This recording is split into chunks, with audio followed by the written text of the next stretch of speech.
ගොඩක් අය කරන දෙයක් තමයි AI වලින් ෆොටෝ එකක් ජෙනරේට් කරලා ඒකේ තියෙන වෝටර්මාක් එකත් එක්කම Facebook එකට දාන එක. එහෙම දාන එකෙන් ඔයාගේ ෆොටෝ එකේ තියෙන වටිනාකම අඩු වෙනවා.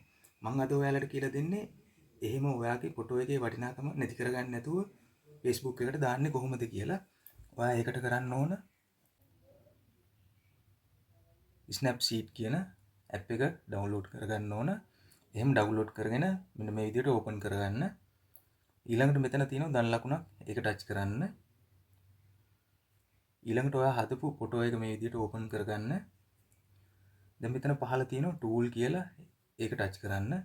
මෙතන තියෙනවා හීලින් කියලා. ඒක ටච් කරන්න. දැන් ෆොටෝ එක විශාල කරගන්න මේ විදිහට. මේ විදිහට විශාල කරගෙන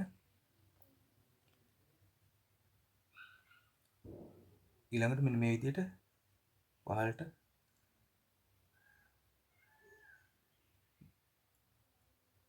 අදින්න.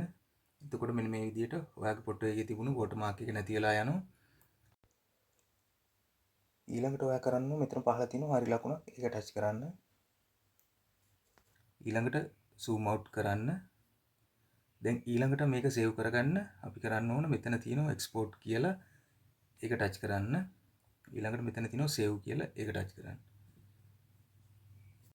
හරි දැන් ඔයාගේ ෆොටෝ එක වෝටර්මාක් එක නැතුව ෆෝන් එකට සේව් වෙලා තියෙන්නේ. ඊළඟට ඔයාට පුළුවන් ඔයාගේ Facebook එකට දාන්න මේ ෆොටෝ එකේ තියෙන වටිනාකම නැති වෙන්නේ නැතුව